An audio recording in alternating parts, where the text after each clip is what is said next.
The monument to the Confederate soldiers, which once stood in the Arlington National Cemetery, honored the lives of all Southern soldiers and families who were touched by the war between the states.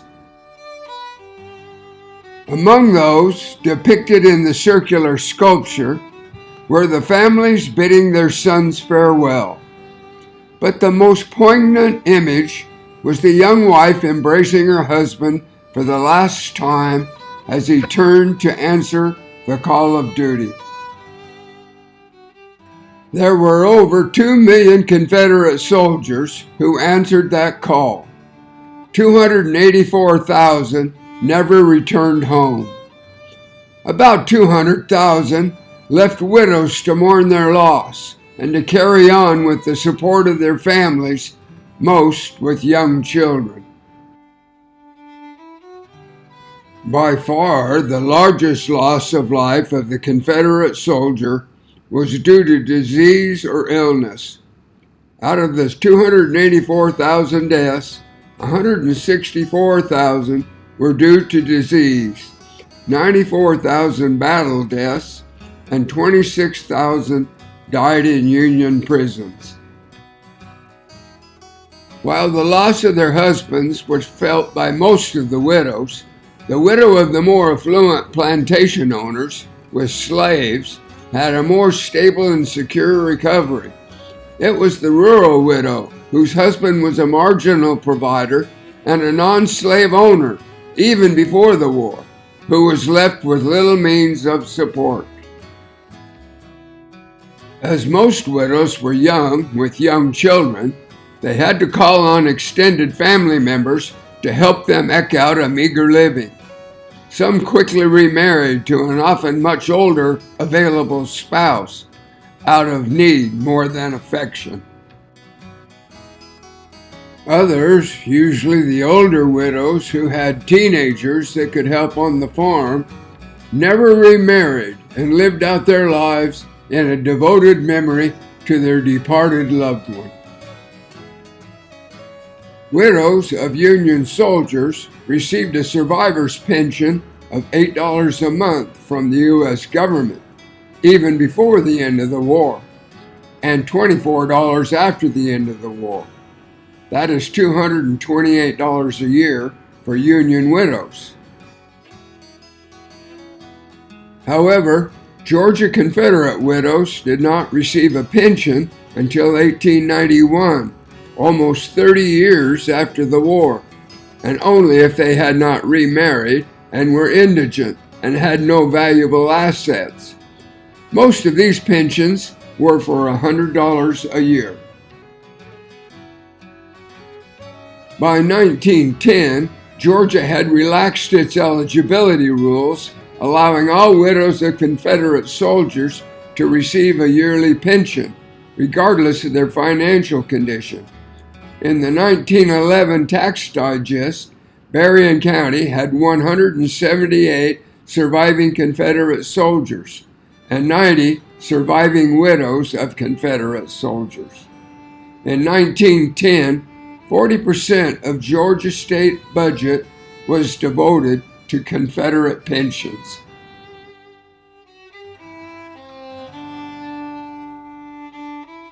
This presentation will reflect on the lives of 3 of the many Berrien County women who were widowed by the war, as they set their grief aside, picked up the pieces that remained, and created a legacy that their descendants still honor today.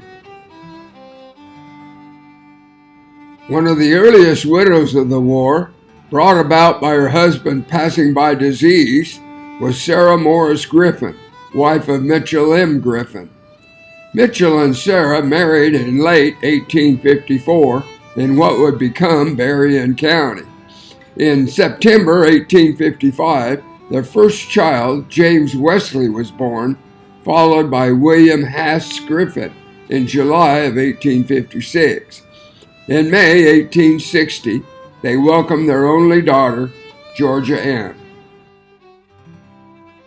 1 year later, in May 1861, the Georgia Ordinance of Secession was passed, and Mitchell joined Levy J. Knight's Company G of the 29th Regiment, known as the Berrien Minutemen, and began military drills in Nashville.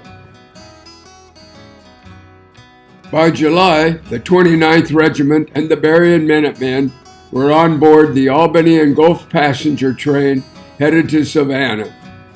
Private Mitchell Griffin was among the troops, leaving his expectant wife Sarah behind, never to see her again. Unfortunately for many, the accumulation of so many troops congregating in the swamplands of Savannah brought about outbreaks of the disease called camp fever, better known as typhoid fever, caused by contaminated drinking water. 1/4 of all death by disease was attributed to typhoid fever. Within a few days of arriving at the camp in Savannah, Private Griffin became ill with all the symptoms of typhoid and was admitted to a hospital in Savannah. On August 11, 1861, Private Mitchell M. Griffin died from the fever and was buried in a mass grave at Laurel Grove North Cemetery. There is no record of how Sarah was informed of Mitchell's death, but probably by a letter from one of his friends in his company. The Confederate government did award Sarah $23.53 for her husband's clothing allowance, paid in Confederate script. But her reality was that she was suddenly a 23-year-old widow with 3 young children and a 4th on the way. The couple's 4th child, Thomas I., was born in February 1862. Though the need for a helpmate was almost immediate, the cultural norms of that time was for widows to wait 2.5 years before being married again, and the standard black mourning dress and veil were very much in vogue. But it certainly did not keep a widow from keeping her eye out for a prospective mate. As the time for Sarah's mourning was ending, a sad but good fortune arose in 1863 when a neighbor, Martha Jane Smith, William E. Connell's wife of 12 years, died shortly after giving birth to their 7th child, though 2 of their daughters had previously died in infancy. William Evander Connell had been a Confederate soldier until 1863, when he was elected in absentia to the office of Ordinary of Berrien County. He was discharged from service and returned home to take office in 1864. Connell was in need of a new wife to raise his 5 children, and Sarah Griffin needed his financial support. So in April of 1864, William E. Connell drew up his own marriage license and married the widow Griffin, and the couple, with their 9 combined youngsters, became one family. However, in 1870, the 8-year-old son of William and Martha tragically passed away. By 1880, Sarah had given birth to 5 more children, her last one born in 1878, when Sarah was 50 years old. All of the oldest Connell children had married and moved away, and only the 2 youngest of the Griffin children were still living with their mother. But shortly before the 1880 census was taken, her 7-year-old son suddenly passed away. William E. was the grandson of James Endelman Connell, who settled on over 3,000 acres on Old Coffee Road, 2 miles south of Nashville. Though William E. shared somewhat from the wealth of his early progenitors, the Connells still lived a modest life that was required by a family of 17. Around 1890, after most of the children had left the nest, William built a fine home in Valdosta at 809 North Oak Street, near the corner of Oak and Gordon. The couple lived there until the day before the start of a new century. But on December 31st, 1899, William E. Connell passed away and was buried at the Connell Cemetery on South Old Coffee Road, and Sarah was a widow again. Sarah remained in Valdosta until at least 1900, using her home as a boarding house, renting to 3 of her sons, Reuben, Newton, and Sneed, also a grandson and 5 other boarders, likely relatives as well. The census records say she was the mother of 14 children, 12 that were still living. By 1905, she had given up the home in Valdosta, realizing a $100 profit, and had been depending on accommodations from various Berrien County family members ever since. She applied for a widow's pension, claiming age, deteriorating eyesight, and poverty. She was granted a monthly allotment of $5. In April of 1918, at the age of 80, Sarah Griffin Connell passed away, outliving both of her Civil War veteran husbands. She is buried next to William E. in the Connell Cemetery.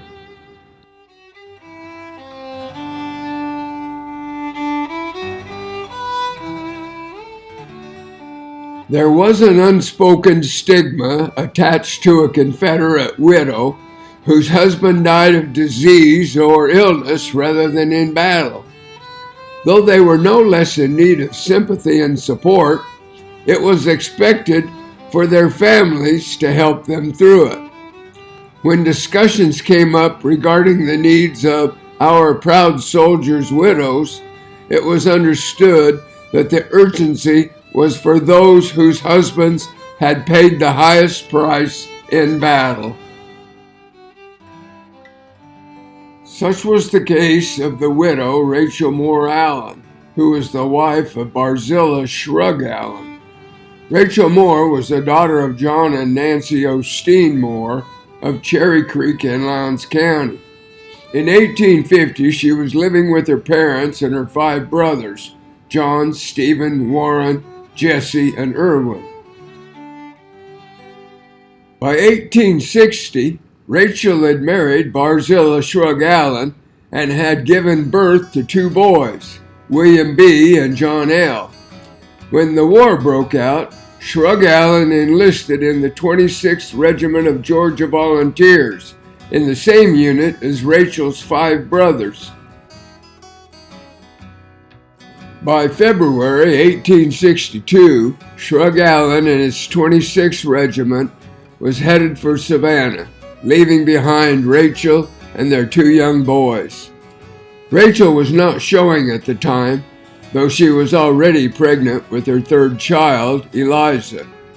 Eliza would be born in October of 1862, but she would never know her father, and Rachel would never see her husband again. In early summer of 1862, the 26th Regiment was positioned somewhere near the city of Charlottesville, Virginia. As was the case of large troop encampments, infectious disease became rampant. Measles and scarlet fever, along with pneumonia and dysentery, were conditions most prevalent, and it was measles which affected Private Allen in June of 1862. Shrug Allen was placed in the University of Virginia infirmary. On the 17th of June, Rachel's 5 brothers were all at another nearby hospital in Charlottesville. But Stephen went to see Shrug Allen and gave this report in a letter written to his wife, Mary. Shrug Allen is at the hospital here in town, about 3/4 of a mile from me, but I went to see him this morning, and he has the measles. He's very low at this time, but he thinks he's a little on the mend. Rachel must have been hopeful that her husband would soon recover and the war would soon be over, and she will have her husband home again. But a subsequent letter made its way back to Stephen Moore's wife, informing her that Barsella Shrug Allen had died 7 days later, June 24, 1862. Though there is no record of how this news was received by Rachel, but surely she was devastated. She expressed her feelings and concern in a letter to her brother Stephen. In a letter back to his wife, Stephen wrote, "I got a letter from Rachel today. It hurt me all over to read it." Private Allen was buried in a mass grave in the Confederate cemetery on the grounds of the University of Virginia. Stephen and his brother Irwin were killed 2 months later at the Battle of Second Manassas. Of the 5 more brothers who went to war, only 1 brother returned, a tragic example of the costs of the war to Southern farm families. Though the Moore family was greatly affected by the war, Rachel Allen was able to depend on several of her 16 brothers and sisters or their spouses to aid in her support. She was particularly close to Jesse Moore's wife, Matilda Shaw. After the war was over and Jesse returned, the couple often socialized with Matilda's brother, Francis Marion Shaw.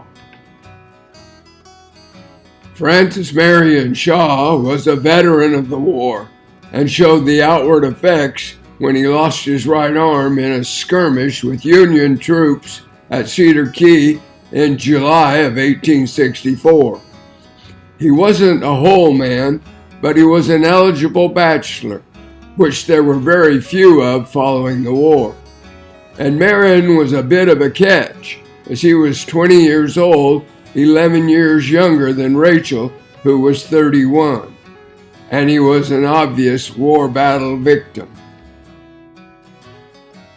So in the spring of 1866, Rachel married Marion Shaw, known throughout the community as One-Arm Marion, to differentiate him from his distant cousin, Francis Marion Shaw of the Adel community. Marion and Rachel went about clearing a 600-acre farm property on the east bank of Possum Branch that he received from his father, who was living in the Ray City area. Rachel's children were 9, 7, and 4 years old at the time of the marriage, so much work had to be done by the one-armed veteran. However, many stated he was faster and stronger than most men with 2 arms. The couple started the Shaw family with the birth of Arthur in December of 1866, followed by Ida, Doc, Effie, Lacey, and Chester.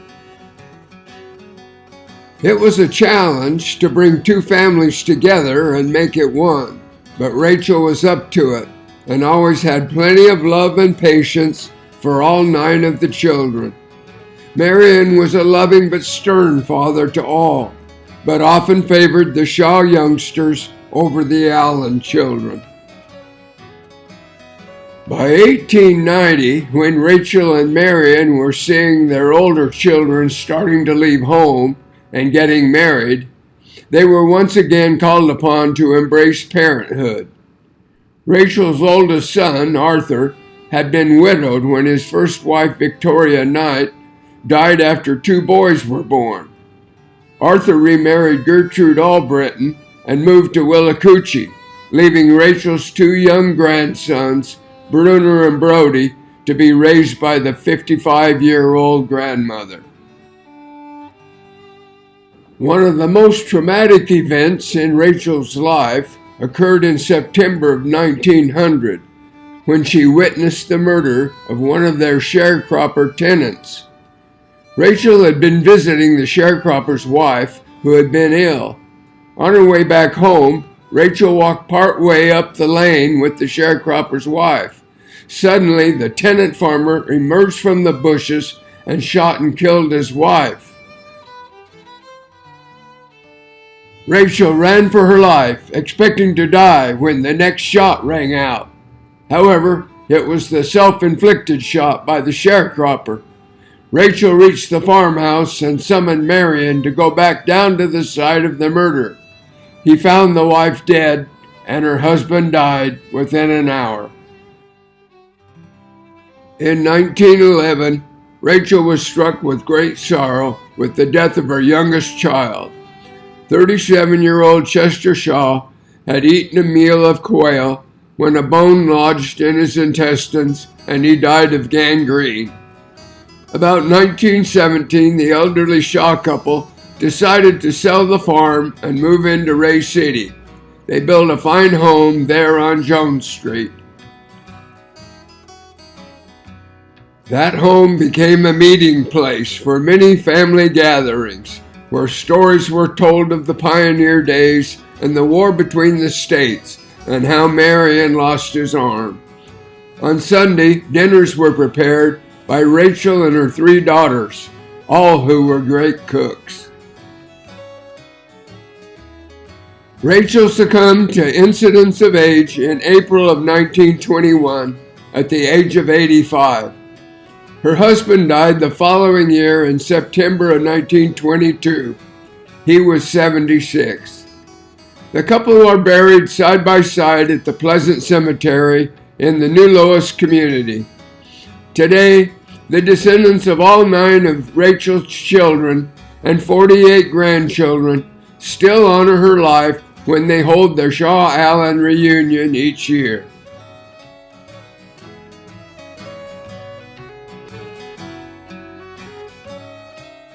In our first 2 stories of Confederate widows, both widows remarried.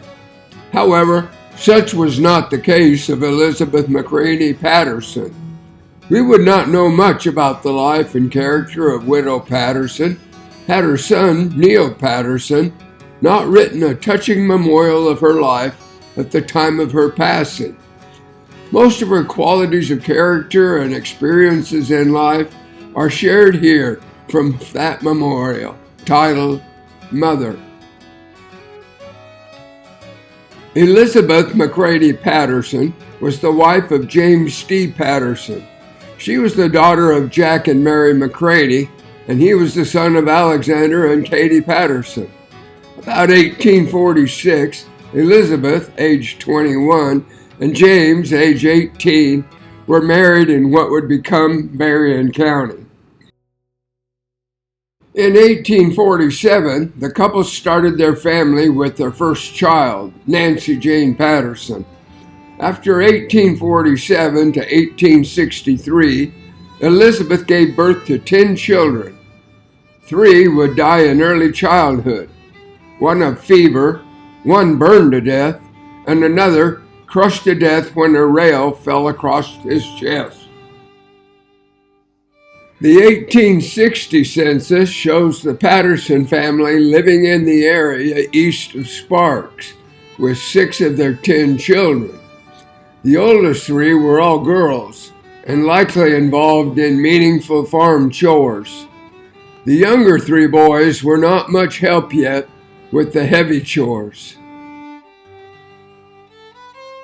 In December of 1862, James D. Patterson, now 34 years old, enlisted in the Georgia 4th Cavalry Volunteers, known as Clinch's Regiment or Wiregrass 4th, commanded by Colonel D.L. Clinch. Private Patterson was assigned to Company H, commanded by Captain Thomas Spaulding Wiley. The administrative headquarters of the regiment was located in Waynesville, then county seat of Brantley County. The 4th Cavalry spent most of 1863 in the southeast coastal area of Georgia, providing a buffer between the coastal marsh and the occasional Union incursions from the coast. In addition, the regiment patrolled the wooded wetlands, looking for conscription evaders and deserters. In early August 1863, Private Patterson grew gravely ill, once again with the camp fever, typhoid, and dysentery. He was sent to a hospital which had been established in Waynesville. However, his condition worsened, and he eventually passed away on August 15, 1863. Unlike the circumstances of widows Griffin and Allen, the widow Patterson was notified that the body of her husband would be returned to her for burial in his home county. There was a straight-line railroad connection between Waynesville and Valdosta. However, his widow would have to make arrangements to bring his body from Valdosta to the churchyard in Berrien County. On the scheduled day of delivery of James's body, Elizabeth hooked up the horse and wagon, drove it from Sparks down to the station in Valdosta to receive custody of his remains, and brought his body back up to the McCranie Cemetery in today's Cook County. Family members, relatives, and friends met her there for burial in the family plot. Elizabeth returned home in land lot 284 of the 9th District on the eastern edge of the town of Sparks, and started her new life the only way she knew how, through hard work and dedication to her 7 children. She was 2 months pregnant when her husband left for the war. She had her last child, a son, James Jackson, born in May of 1863, just 3 months before his father died. She was left with a few cattle, which furnished her with milk and beef. She also had a small flock of sheep, which furnished the only money income she had. When the sheep were sheared, the best of the wool was selected to make winter clothing, and cloth to pay for tuition, taxes, and other necessities that could not be made at home. The family wore homemade clothes, shoes, and hats. Elizabeth's life was one of useful labor. She worked indoors and outside in the fields. Her hands were applied to the spindle and plow. Long after a hard day's work in the fields, she would sit up late at night and card rolls of wool to spin in rainy days. Only bad health and old age forced her from the fields. The Patterson family was not enumerated in the 1870 census for some reason. So by the time of the 1880 census, her oldest daughter, Nancy Jane, had married and left home. The 2 oldest daughters and her 2 youngest sons were still living at home, all of them working on the farm. The 2 middle sons were each working as school teachers, but still living in the home. Elizabeth was proud that each of her children were educated and able to read and write. Elizabeth was not able to sign her name. In her 1891 application for a widow's pension, she was only able to make her mark with an X. Elizabeth did receive a widow's pension in 1891 from the state of Georgia in the amount of $100 per year, and she reapplied each year, never revising her husband's cause of death nor her reason for making that application being agedness, poor health, and poverty. And each year she was granted that pension until her death. She lived consistent to a Christian way of life, though she knew nothing of creeds or doctrine. She believed, as the Apostle Peter declared, that God is no respecter of persons, but he that feareth him and worketh righteousness is accepted of him. About 1900, she did join the Wesleyan Methodist Church at Crossroads and was baptized by her own choice in the Withlacoochee River by Reverend H.S. Dixon and assisted by her son, Reverend J.D. Patterson. The 1900 census shows Elizabeth as head of the household and James J. managing the farm. Neil E. was still living at home, though he was employed as a merchant, probably in Sparks. The Tax Digest of 1900 indicates that the Patterson property was divided up between the children, with Neil having the largest parcel of 200 acres. James J. was the agent for his mother. About 1888, Chester E. Martindale purchased the timber rights of property between Sparks and what would become the community of Massey. Martindale built a tram road from Sparks to the newly built Massey Felton Lumber Company and envisioned a full railroad line from Sparks to Nashville. However, part of that tram line crossed through Elizabeth Patterson's property. Now, she did support the railroad idea, so she told Martindale that he could have access if he promised to transport her body and casket to her final resting place at Sandy Bluff Cemetery when her time came. Martindale agreed, and the tram line was built.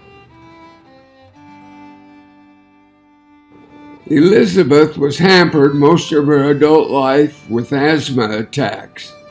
However, she always opposed taking stimulants or any medications that would cause her insensible to her true condition.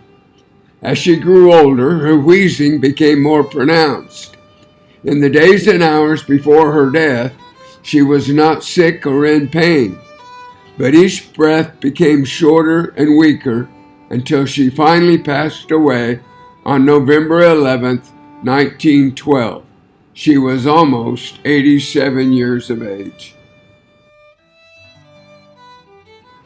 The Sparks National Railroad Company was sold by Martindale to the Massey Felton Company in 1898, and then to the Georgia-Florida Railway in 1906.